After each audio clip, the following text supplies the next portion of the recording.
Só para vocês terem uma ideia. Até 1975,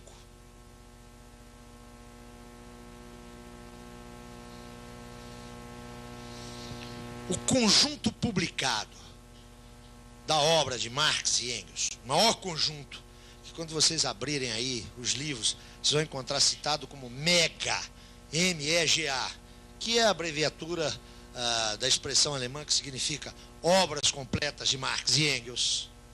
Era uma coleção de 48 volumes.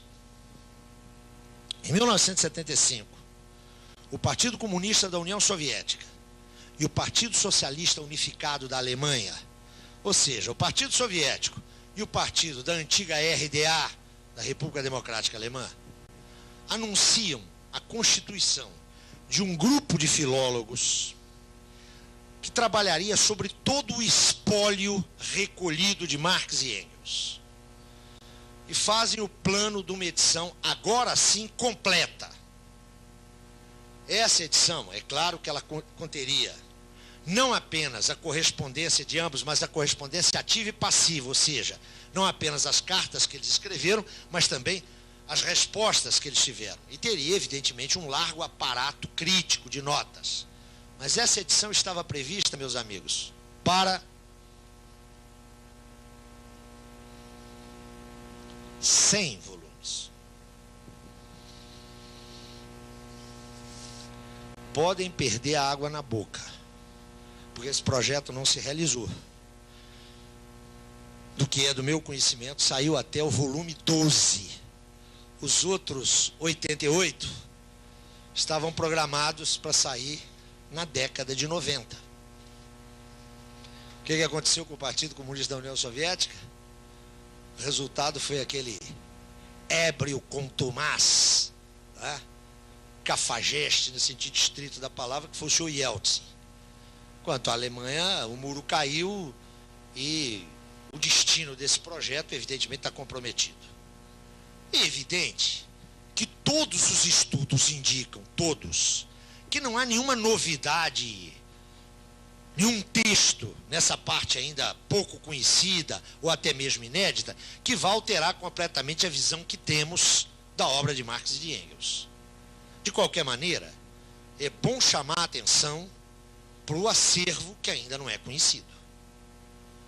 Dá para ter uma ideia de como é que é complicado falar em marxismo? Notem, Rosa de Luxemburgo, uma teórica e uma interventora política da sua estatura, não conheceu a ideologia alemã. Ela não conheceu. Ela não conheceu os Grundrisse. Lenin não conheceu a ideologia alemã.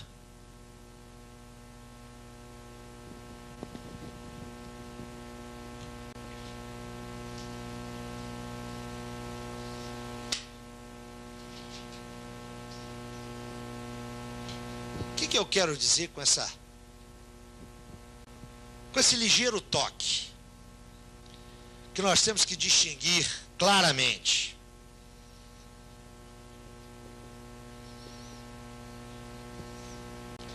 Quando nós pensamos em Marx, me parece prudente, do ponto de vista teórico, distinguir, notem,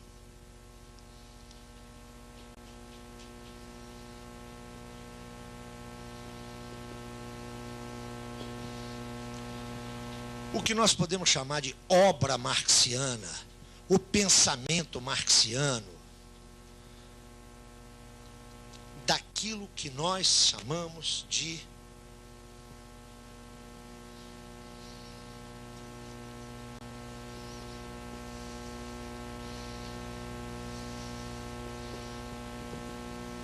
tradição marxista.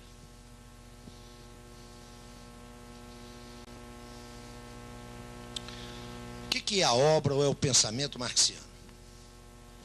É aquilo que é autógrafo, aquilo que é da responsabilidade direta de Marx, aquilo que é da lavra de Marx,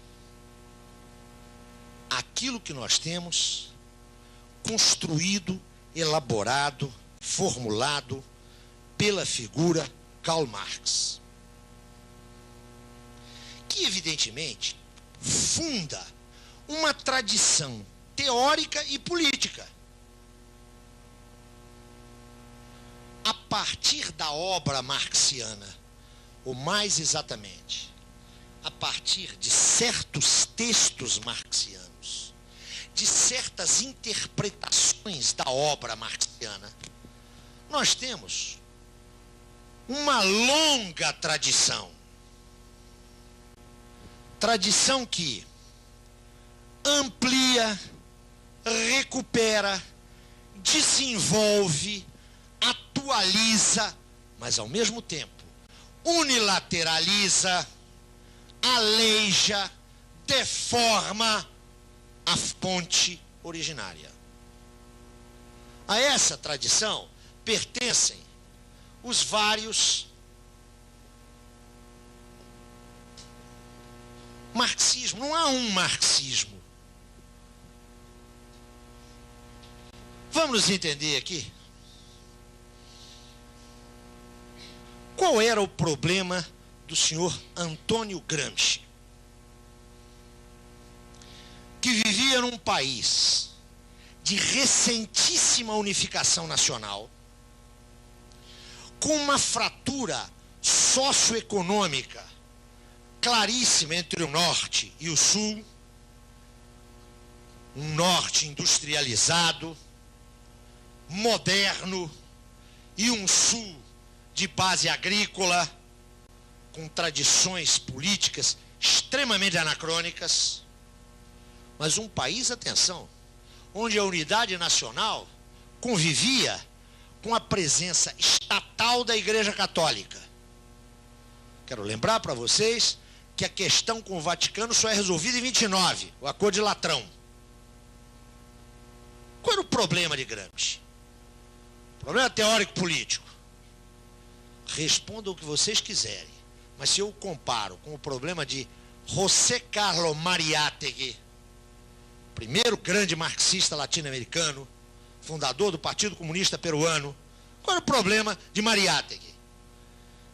Que viveu 2 ou 3 anos na Itália, num período em que Gramsci estava em plena atividade, tanto que ele é considerado, inclusive, o Gramsci latino-americano. Qual era o problema dessas duas figuras? Ambos marxistas, ambos comunistas. O problema de Mariátegui era um país onde 4/5 da população era de indígenas. Não tinha o problema da igreja, não tinha o problema da unidade nacional, a fratura não era entre o sul e o norte, a fratura entre a costa e a serra, componente étnico fundamental, sem o proletariado de que a Itália do Norte dispunha. Vocês acham que essas duas figuras iam pensar Marx da mesma maneira? Esqueçam Marx, esqueçam Gramsci e Mariátegui.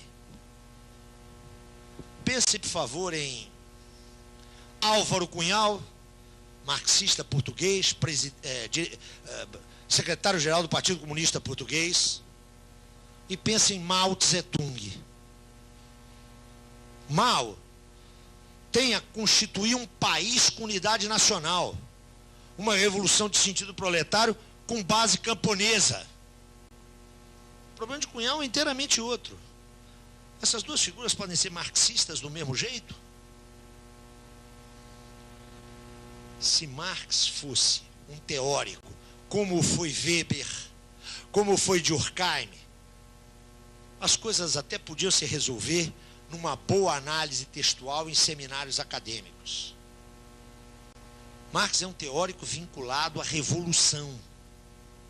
A revolução não é um problema teórico, ela é um problema de solução prático-política. Lenin leu um Marx, e a sua genialidade está em que ele leu Marx para mudar a Rússia czarista. Mariátegui leu outro Marx, leu Marx para mudar a realidade peruana, e nisso reside a sua genialidade. Gramsci leu Marx para compreender e transformar a sociedade italiana. É evidente, meus amigos,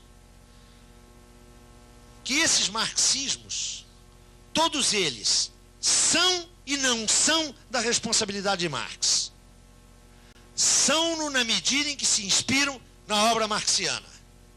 Não o são na medida em que respondem a contextualidades histórico-políticas que são determinadas.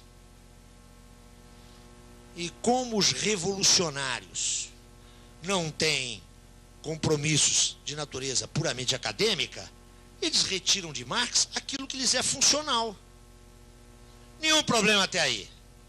O problema é quando se transforma uma certa interpretação, uma certa visão de Marx em algo universal. Por isso eu sugiro que trabalhemos, dados os escopos desse, não direi curso, né? Desses nossos 5 encontros, em cima disso aqui, sem desconhecer que o nosso acesso a Marx, frequentemente, não se deu por aqui, mas se deu por aqui. E aí o resultado é um bocado complicado, né? Primeiro, aquele monte de marxista que nunca leram Marx. Né? Segundo, os instrumentos de vulgarização. Escuta, eu não estou falando dos outros, não, eu estou falando de mim. Eu entrei nesse negócio aí decorando as 3 leis da dialética. Eu nunca entendi porque que não eram 5, ou 7, ou não, 3 deve ser um número cabalístico. Né? Eu me lembro que em 1963, quando eu fazia a minha estreia no movimento político lá da minha terra, saiu um livro da editorial Vitória. Se alguém conseguir por aí em sebo, pode comprar, porque vale como raridade bibliográfica, né? Mas não leia não. Um livro chamado Fundamentos do Marxismo-Leninismo, um catatal de 800 páginas, e que eu li e fiquei, esse é que é o caminho. Nessa época eu namorava uma moça que vinha da esquerda católica e que estava largando a militância católica. E era por isso, aliás, que eu a namorava. Logo que ela largou a militância católica, eu enfiei-lhe o livro de leia, porque aqui você vai encontrar a solução. Essa moça, muito argutamente, uma semana depois me devolveu o livro e eu custei a entender o que ela me disse. Fui entender anos mais tarde. Ela me disse: ô Zé Paulo, muito obrigado, eu estou saindo de uma religião, não estou entrando em outra. O que eu quero sinalizar com esse exemplário bem banal, é que a maioria de nós se formou aonde? Se formou na luta política, que não é uma academia, ou então se formou numa academia de onde a luta política foi banida. Então o resultado dos 2 lados é catastrófico. Propor agora um regresso a Marx não é considerar que a programática de Marx nos é contemporânea. Seguramente não é. Agora, a problemática de Marx, esta nos é absolutamente contemporânea. O suposto do que vou lhes dizer daqui para frente é o seguinte: só com Marx nós não entendemos o nosso mundo contemporâneo. Sem Marx, nós o entendemos menos ainda. E contra Marx, nós cancelamos a compreensão do mundo contemporâneo.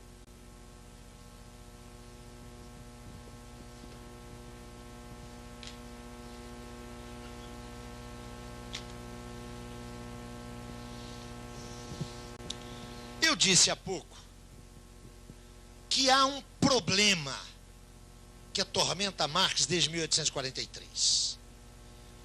Eu disse há pouco que os grandes teóricos não apenas vocalizam sujeitos históricos, mas têm uma esfinge que os desafia ao longo da sua existência intelectual. Isso nos leva a, de uma maneira apodícia, eu não vou aqui desenvolver isso, é apenas um suposto que eu devo explicitar para que haja compreensão do que vou lhes dizer a partir de amanhã.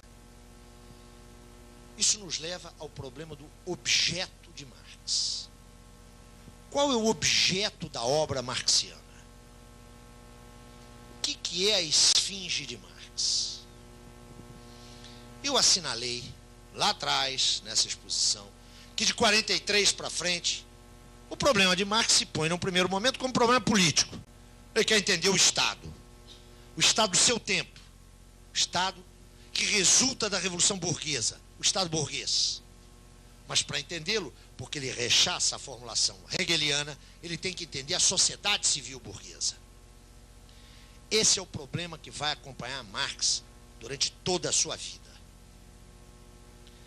Como é que esse problema se expressa enquanto objeto de pesquisa? Se expressa num objeto que Marx circunscreveu, explorou intensivamente durante toda a sua vida. Que objeto é esse?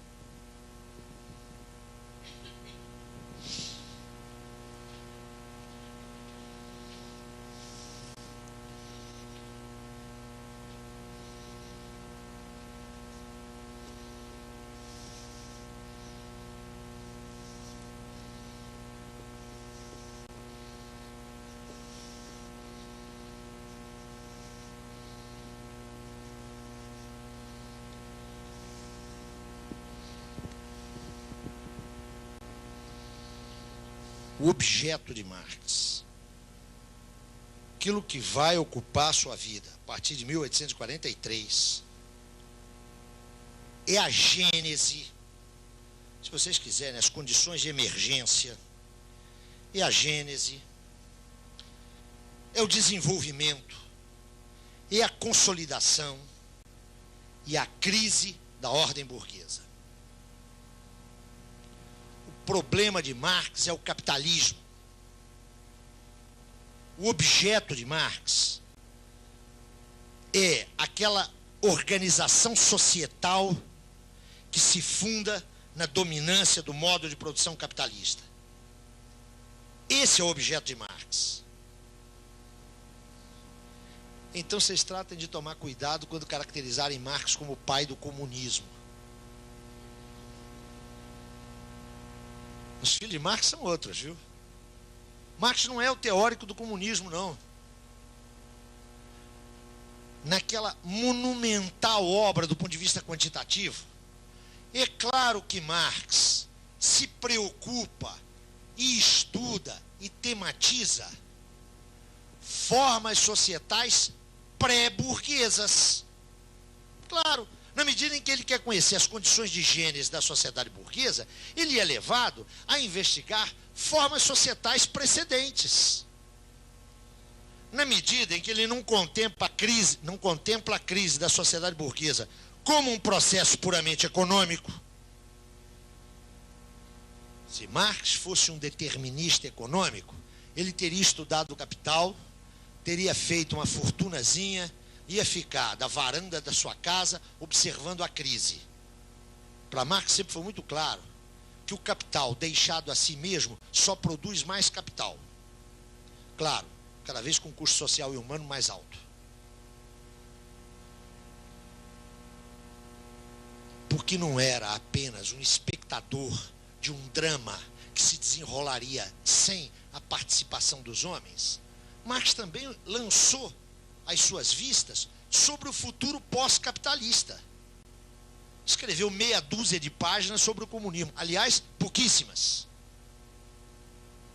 Ainda que tenha analisado formas societais precedentes a capitalista, e ainda que tenha feito prospecções com relação ao futuro pós-capitalista, esse aqui, ó, é o objeto da obra de Marx. Nós estamos longe, como vocês podem observar, de uma pesquisa, de uma abordagem, ou como se diz hoje, de um olhar sociológico, né? Isso é uma das coisas que mais me fascina hoje nas ciências sociais. Ninguém analisa mais nada, ninguém estuda nada. As pessoas deitam o olhar, né? E não tem mais perspectiva de análise, nada disso. Tem o lugar de onde se olha.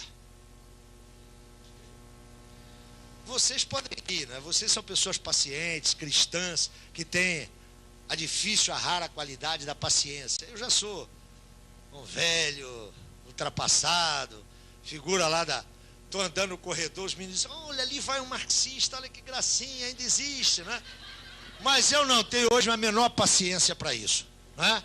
Essas inovações de nomenclatura que não traduzem absolutamente nada, senão a capitulação da razão face ao real, né? Deito o olhar. Agora tudo é objeto de leitura. Vocês observaram isso? Porque a minha leitura sobre esse fenômeno, ô moço alfabetizado, hein? Isso atravessa o nosso discurso. Eu não estou brincando aqui com vocês, não. Tenho muito pouca chance de contato com vocês. Tem gente aqui de um bocado de lugar. E esses contatos são meio chatos, porque a gente chega aqui, solta meia dúzia de ideias, depois vai embora. Algo até que pode parecer meio irresponsável. E não sou irresponsável, não. Mas é preciso chacoalhar um pouco isso. Essas absolutas novidades que estão surgindo aí no domínio das mal chamadas ciências sociais. Que são ciências com as quais ou sem as quais a sociedade permanece absolutamente igual. Uma forma de queima de excedente econômico. Que alguém está produzindo sobrevalor que nós estamos queimando aqui.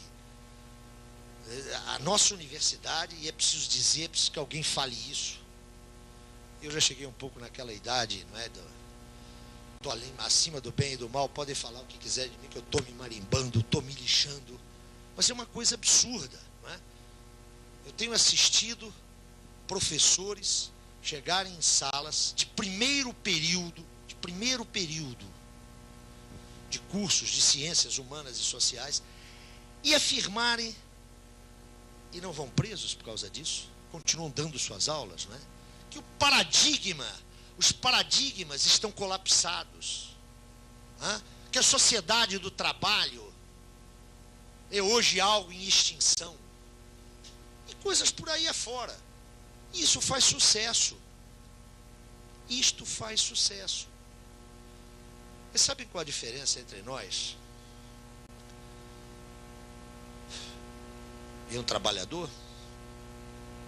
O trabalhador, no fim do dia, tem que apresentar o resultado material da sua intervenção, não é? A gente pode fingir que dá aula, os estudantes podem fingir que assistem às aulas, e a gente pode fingir tudo. Há coisas na universidade hoje que a mim me horrorizam e ninguém diz nada. É uma autocomplacência generalizada.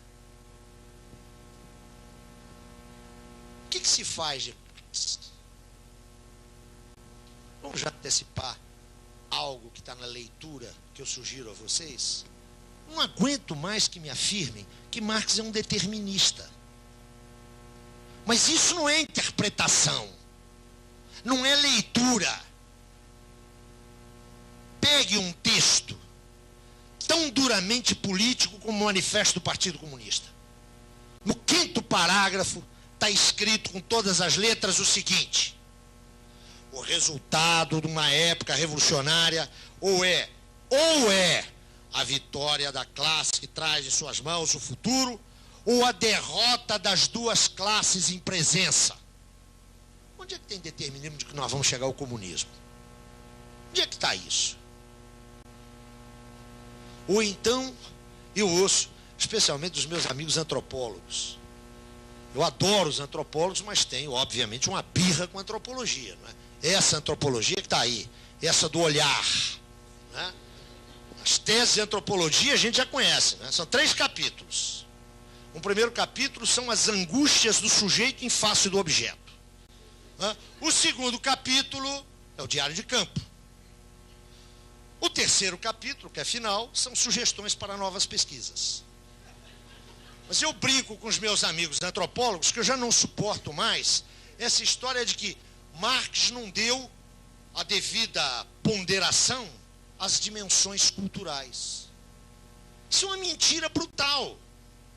É só ler. É só ler. Neste caso, basta ser alfabetizado.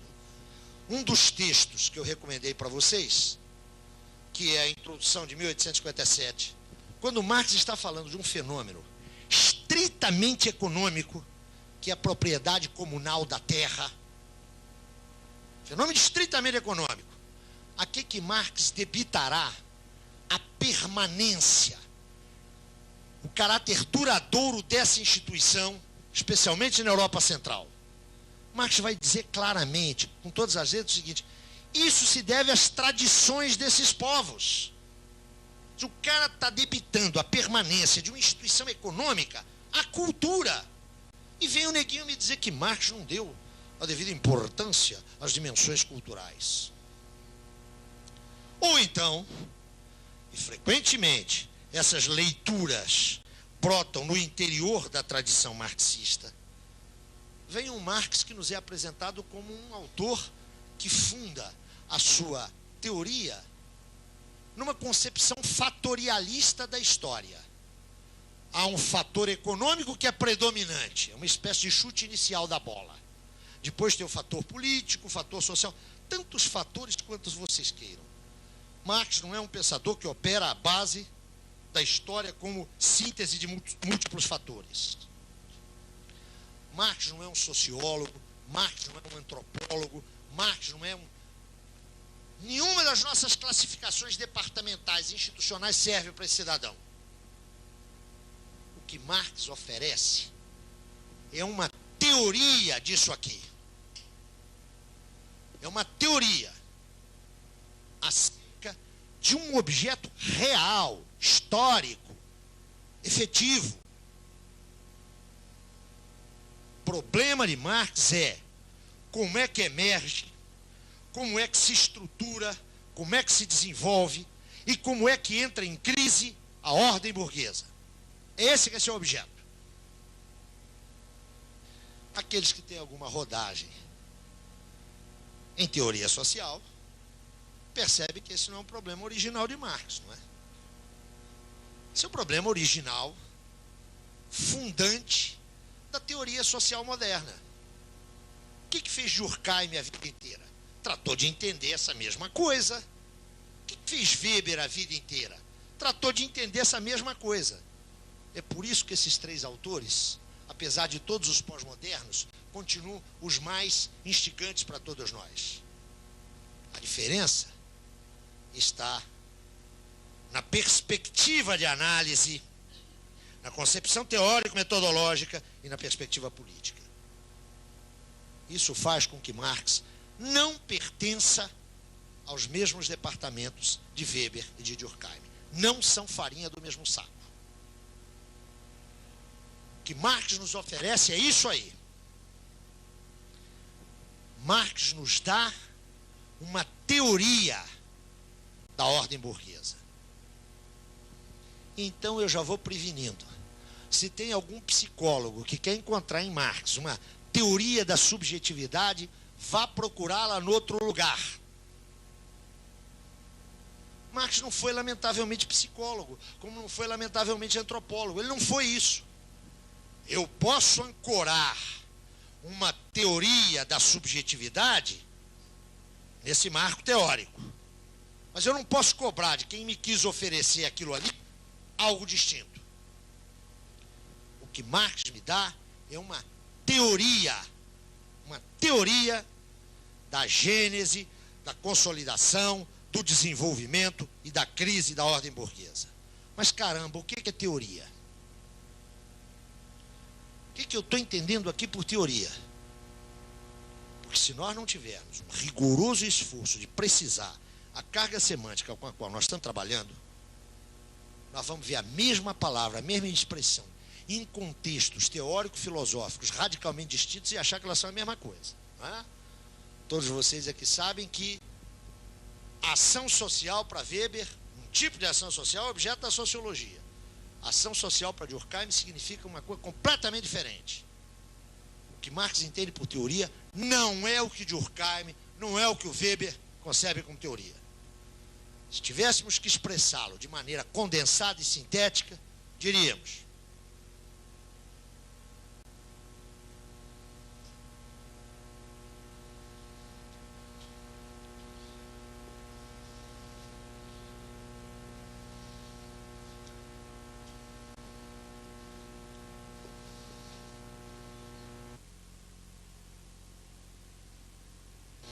se nós tivéssemos que apertadamente sinalizar o que é teoria para Marx, eu peço que vocês leiam os textos aos quais eu farei referência. A partir de amanhã vocês vão encontrar, penso, se eu não estou delirando, que vocês encontrarão isso lá, que para Marx teoria é reprodução ideal. Vamos começar por aí. É uma reconstrução no plano das ideias. Para Marx, as ideias não criam coisa nenhuma. A razão não cria coisa nenhuma. Para usar a minha formulação direta, grossa e mineira, se a fé removesse montanha, os homens não teriam inventado tratores. Para Marx, teoria é uma reprodução. Ideal, no mundo das ideias. Reprodução por quê? Porque, na verdade, expressa algo que lhe é, a essa imagem ideal, que lhe é ontologicamente anterior. É a reprodução ideal do movimento. Portanto, não é uma descrição, não é uma fotografia do movimento do objeto real. Está aqui, em primeiro lugar, o materialismo de Marx. Eu lamento informar vocês, mas Marx era ateu e materialista, sabiam? Desculpe, não é uma provocação, é só uma informação. Eu digo que isso também é meio óbvio, mas eu estou cansado de ver o jeito comungar e confessar, ou ir lá no seu culto, e depois se inspirar no Capital. O Vaticano tem razão. Não dá para conciliar Jesus com Marx. Quando eu digo que o Vaticano tem razão, é que quando a teologia da libertação, que propunha uma socioanálise claramente inspirada em alguns referenciais marxistas, não era marxista, mas ela absorvia isso, o Vaticano disse: meninos, vão acabar com essa festa. Voto de silêncio para um, ameaça de exclusão para outro. Não pensem que o Papa e seus assessores é um jeito tolo, não. Ele sabe exatamente o que está fazendo. O vírus do ateísmo começa comendo pelas bordas, e há que reprimi-lo. O materialismo de Marx está aí. Nada se passa aqui sem que se tenha passado ou esteja passando aí. É só isso que é o materialismo de Marx. Não existe teoria sobre aquilo que não existe. Não existe teoria sobre aquilo que não está em processo. A teoria de Marx é a reprodução nas ideias disso aqui, ó.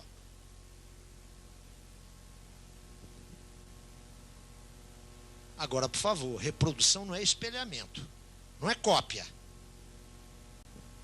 O suposto marxiano, aliás, herdado de Hegel, é que a factualidade, a empiria, é o ponto de partida do conhecimento. Não há conhecimento que se inicie senão a partir da expressão fenomênica. Mas o fenômeno, ponto de partida do conhecimento, a aparência sem a qual não existe o conhecimento. O conhecimento se inicia pela aparência e, portanto, ela não é descartável, não é uma coisa secundária, mas ela não esgota a estrutura do processo de que é sinal. A hipótese marxiana, não é a hipótese, o pressuposto marxiano é o seguinte, aliás, textual: se a aparência dos fenômenos coincidisse com a sua essência, toda ciência seria supérflua. Aí bastava olhar, não é? Eu olho, não é por acaso que o professor Boaventura de Souza Santos, insigne representante das tendências pós-modernas no âmbito das ciências sociais, escreve com a maior tranquilidade que a epistemologia pós-moderna suspeita da distinção entre aparência e essência. Nele, isso é coerente. Ele acha que basta olhar, coisa que na sua prática ele não realiza. Quando ele pesquisa e pesquisa bem. Quando ele se mete em epistemólogo, produz essas pérolas, né, que são muito dessa concepção ultra-empirista que hoje viceja nos meios acadêmicos, não é? Para Marx, a aparência é necessária ao conhecimento, é o ponto de partida do conhecimento. Mas ela, ao mesmo tempo que revela, oculta. Ao mesmo tempo que mostra, ela esconde. Portanto, não se trata de um espelhamento. Se trata de romper, de ir além da aparência, para localizar o movimento essencial, para localizar a dinâmica estrutural. E é evidente que essa reprodução não se faz independentemente da natureza do objeto. Vamos ver se a gente se entende. Se essa concepção de teoria é verdadeira, isto significa que o sujeito que pesquisa, que o sujeito que vai produzir teoria, ou seja, o sujeito que vai investigar e reproduzir, reconstruir, idealmente, o movimento do objeto, este sujeito tem que ser, a expressão é essa mesma, fiel ao objeto. Ele tem que estar aberto ao objeto. Ele tem que recepcionar o objeto. Ele tem que recolher o objeto. Ele tem que apreender o objeto. O ideal metodológico de Marx é um sujeito fiel ao movimento do objeto. Isto significa, atenção, que não existe uma construção metodológica que o sujeito elabora independentemente da natureza do objeto que ele pesquisa. É por isso que Marx distingue claramente técnica de pesquisa de método de pesquisa. Para Marx, método é, antes de mais, a relação que permite a um sujeito apreender o movimento de um objeto. Para Marx, ao contrário de Durkheim, método não é um conjunto de regras formais para lidar com o objeto. Método é aquela relação que permite a um determinado sujeito apreender as determinações constitutivas da dinâmica do objeto. Isto significa um sujeito duplamente caracterizado. Primeiro, por essa abertura ao objeto. Mas segundo e simultaneamente, um sujeito rico intelectivamente. Um sujeito que seja capaz de se apropriar das práticas cognitivas da sua sociedade, que seja capaz de apropriar-se de uma bagagem, de um background, de um acervo cultural para deslindar as formas fenomênicas. Vamos ser curtos e grossos. Pesquisador ignorante, atenção, entenda o que eu estou chamando de ignorante. Hein? Ignorante é aquele que não sabe. Hein? Só isso, aquele que ignora. Pesquisador ignorante, pesquisa nula. Por que ninguém nasce pesquisador? Por que se forma um pesquisador?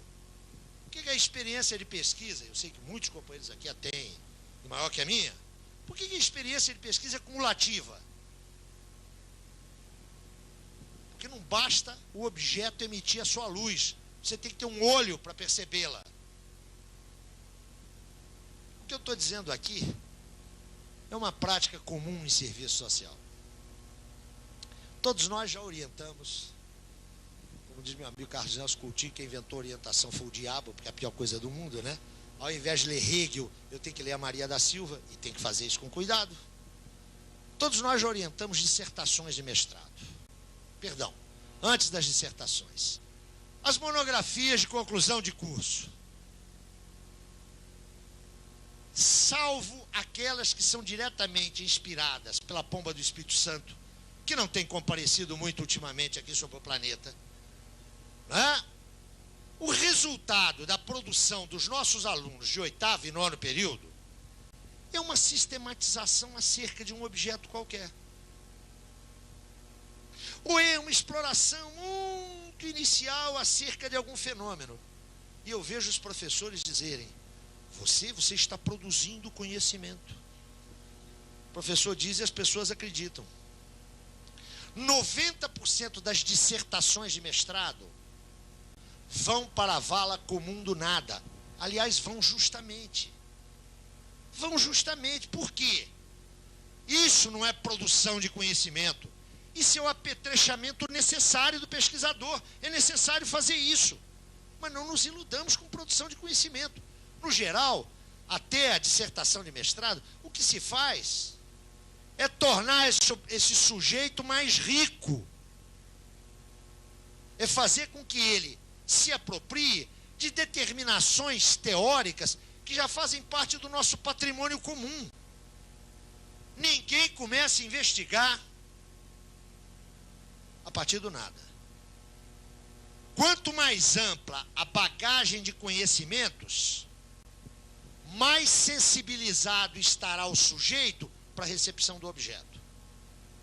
É nesse sentido que essa reprodução não é uma reprodução que encontra um sujeito que espelha o objeto. Pelo contrário, é um sujeito que enfrenta o objeto, que se confronta com o objeto, que nega a forma aparencial do objeto. O que Marx nos oferece é uma teoria da sociedade burguesa. É uma teoria que expressa cá na cuca esse circuito. É isso que nós vamos chamar aqui de teoria marxiana.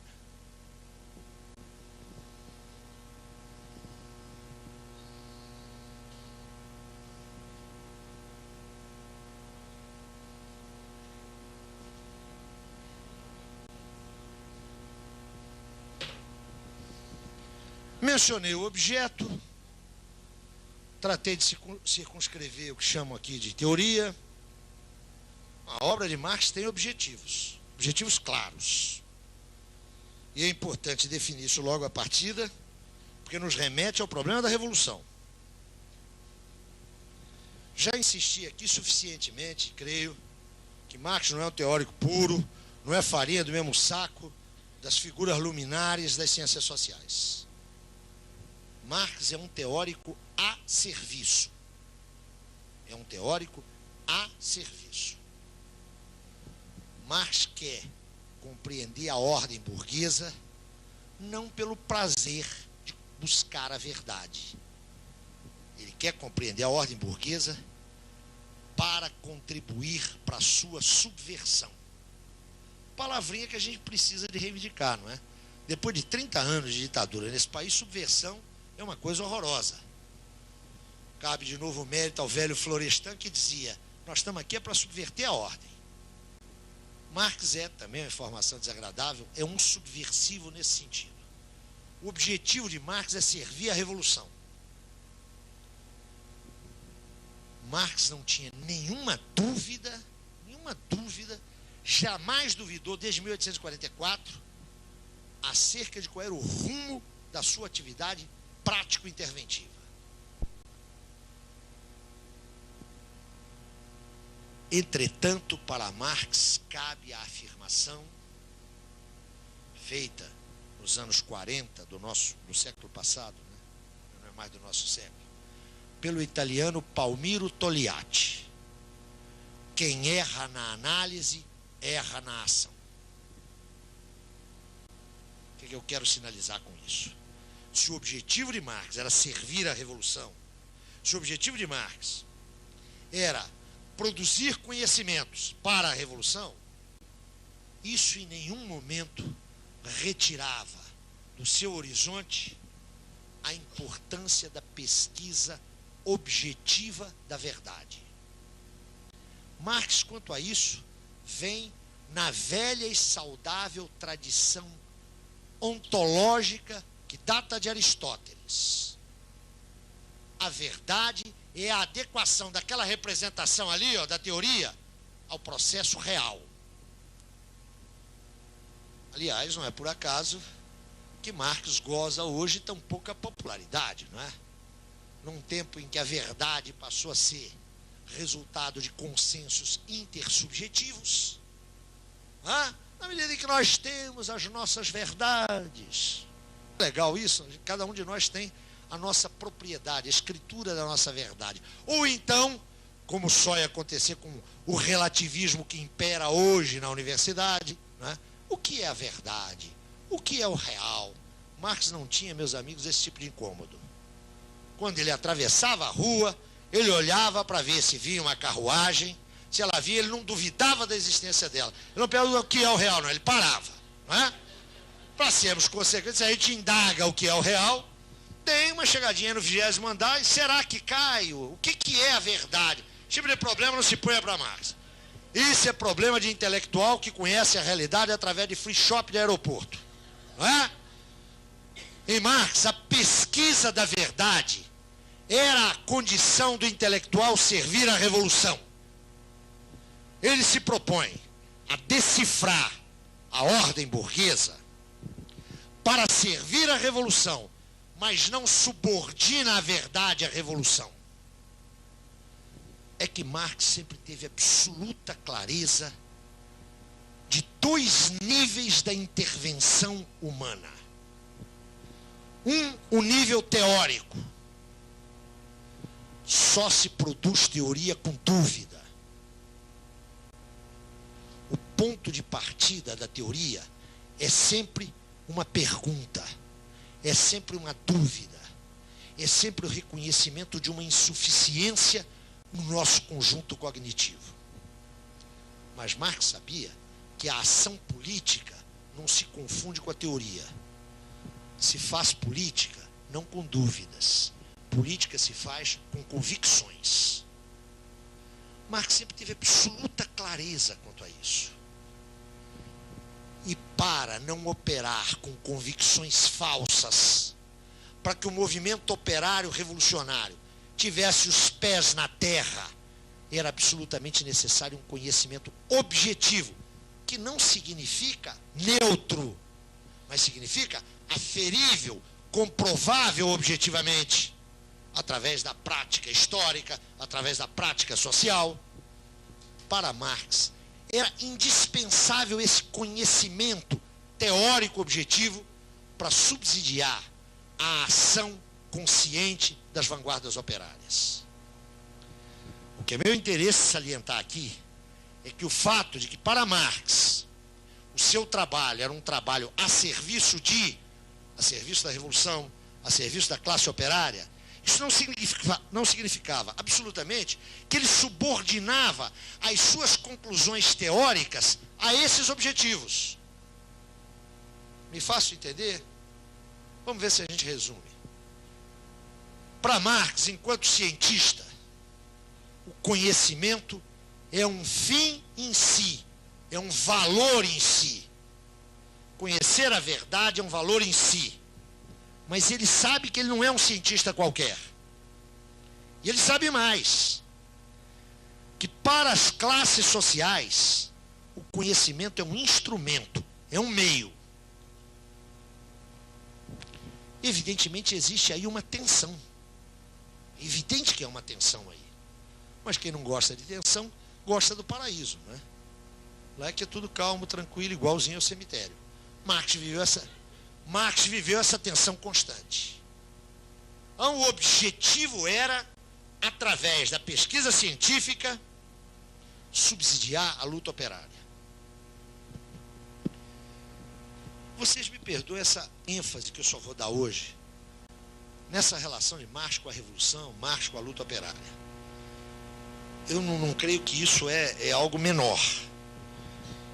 Sobretudo nos dias de hoje, quando Marx entrou na universidade, imaginem vocês que eu estou aqui, venho pago, vou ficar num hotel que eu espero que seja um bom hotel, para falar de Marx. Ficou natural a gente discutir Marx aqui, não é?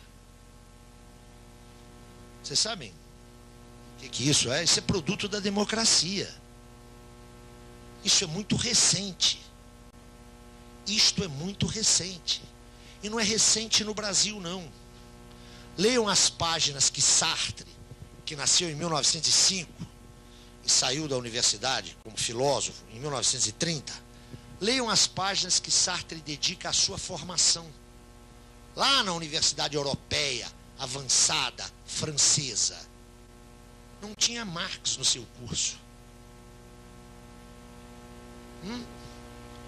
No Brasil, a discussão de Marx é introduzida pelos movimentos políticos. Marx é introduzido pelo Partido Comunista a partir de 22. Enquanto a USP, essa monumental instituição, só aceitou Caio Prado depois que ele morreu. Caio Prado só entrou na USP depois que morreu. E aí virou ícone, não é? Florestan Fernandes vai explorar a tradição marxista depois de 68, quando ele é posto para fora da universidade. Como hoje Marx virou tema da deglutição acadêmica, é importante sinalizar essa vinculação com o movimento operário, porque isso é genético na constituição daquela teoria. Seus objetivos estão colados a isso. É impensável sem isso.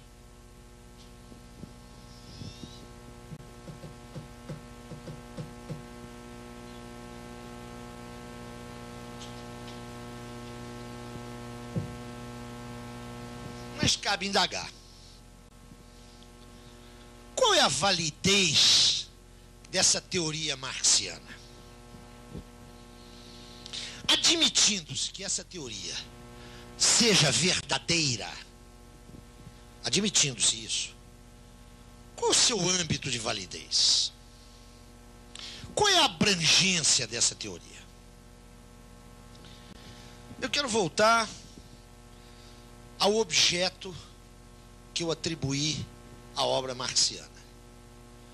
Se aquele objeto é correto, nós podemos nos valer de inspirações, de estímulos da obra marxiana para estudar a Grécia Antiga, para estudar a polis grega. Podemos nos valer de algumas indicações de Marx para iluminar melhor o que conhecemos da Roma de César.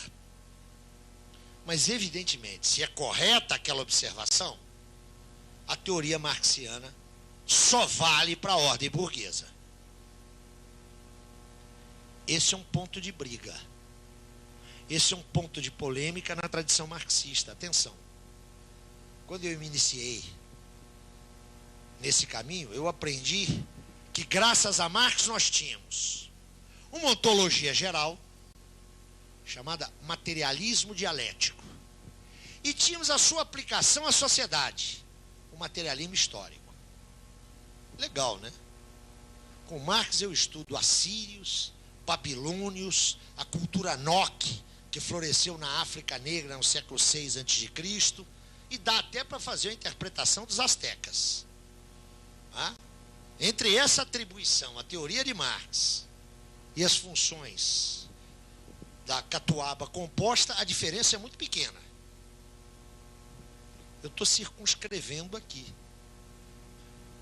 Nessa ótica, as determinações teóricas de Marx referem-se a um objeto. É evidente que elas são instigantes, esclarecedoras, estimulantes para pesquisarmos elementos societais pré-capitalistas. Mas essa é uma teoria social referida à ordem burguesa. Isso põe claramente o limite e a universalidade de Marx. A universalidade está onde o capital seja o comando do trabalho. A análise marxiana é contemporânea.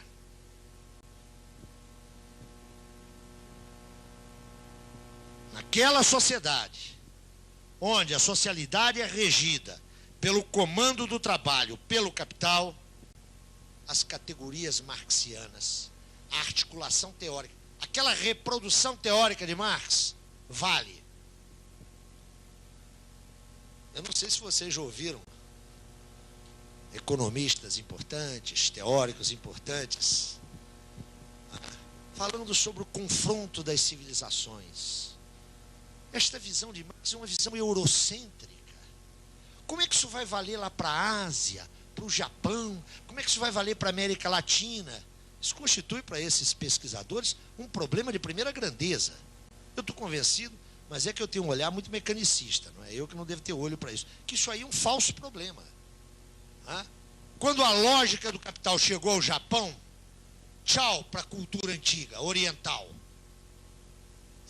As projeções dos grandes conglomerados não se fazem na base da cultura oriental, se fazem na base da rentabilidade do capital. Ponto. Neste sentido, está a universalidade do pensamento de Marx, mas está também a sua limitação. Está o limite de Marx. Outro elemento de polêmica. Quando se esgotar historicamente o objeto de Marx, objeto da ordem burguesa, quando aquele objeto se esgotar historicamente, se e quando, não é? Se e quando esse objeto se esgotar, evidentemente, a capacidade analítica, o potencial analítico fornecido por Marx também vai se esgotar.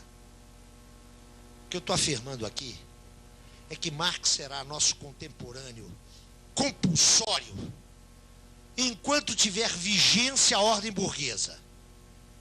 Quando a ordem burguesa se transformar, se e quando se transformar num momento ultrapassado do processo histórico do gênero humano, Marx vai ser visto por nós do mesmo jeito que a gente vê Aristóteles hoje.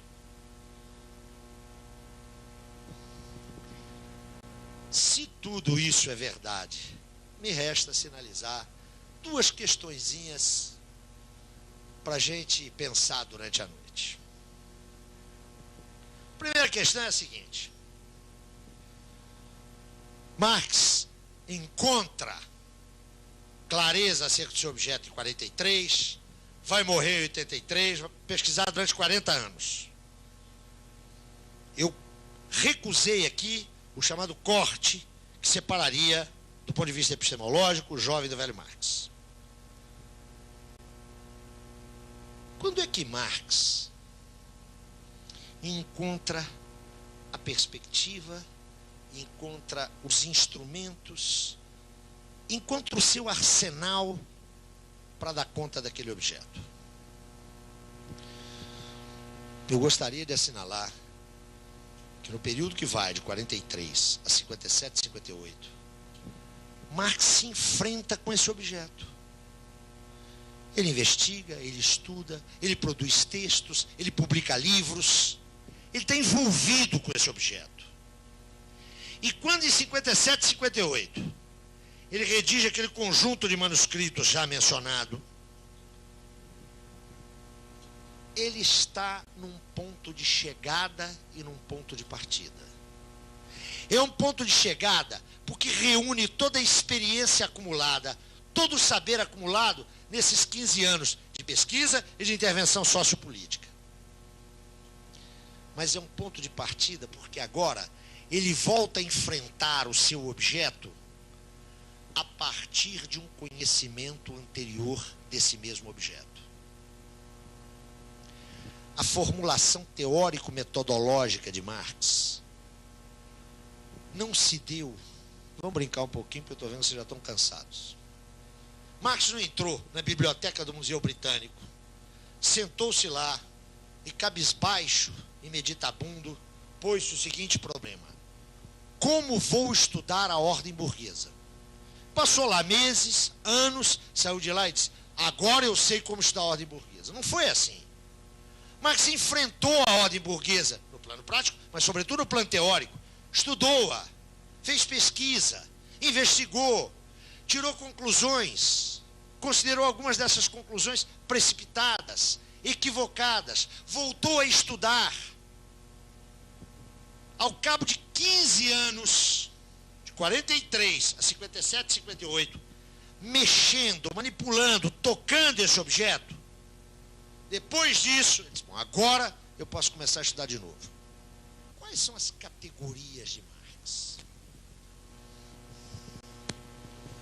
Eu já falei aqui das 3 leis da dialética, não é? É claro que Marx não tem nada a ver com isso.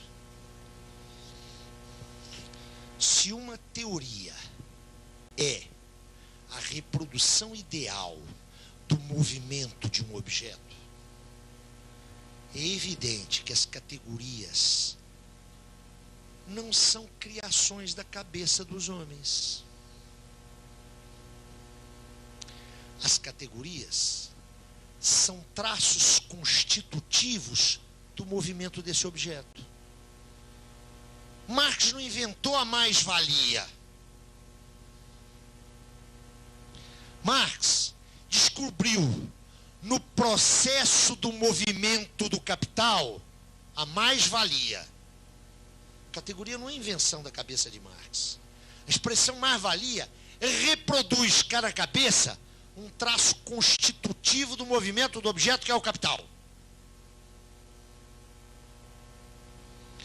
Isto significa que o bom pesquisador não é aquele que mete 4 ou 5 categorias debaixo do braço e sai caçando objeto, não é? O pesquisador extrai as categorias do objeto que ele pesquisa. Isto significa que se Marx nos deu aquela teoria, e se a sociedade burguesa é extremamente complexa, o conjunto de categorias que dela extraiu Marx configura um verdadeiro arsenal categorial. Um arsenal de categorias que eu não posso estudar através de um dicionário que liste as categorias e as defina. Sabem qual é o rolo de Marx para a gente discutir o seu método?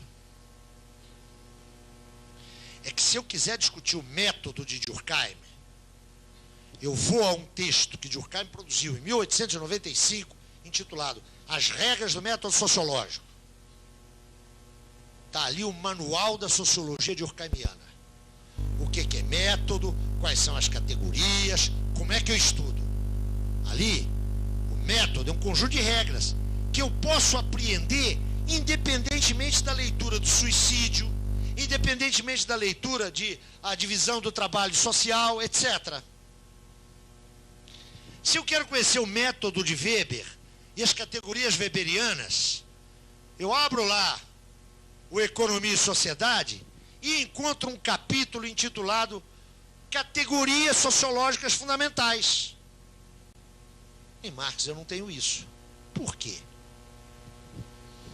Em alguns marxistas eu tenho, não é?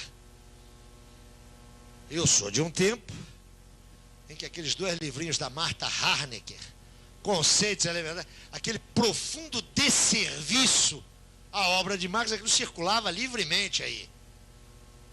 Tirante essas contribuições, que Marx não tem nada a ver com elas, pelo amor de Deus. Por que Marx não escreveu um livro, O Método Dialético, ou O Meu Método? Por que Marx não fez isso? Não foi falta de tempo. A resposta está dada por Lenin, que estudando Hegel em 1916 no exílio suíço, fez a seguinte observação no seu caderno de apontamentos: Marx não nos deu uma lógica. Marx nos deu a lógica do capital.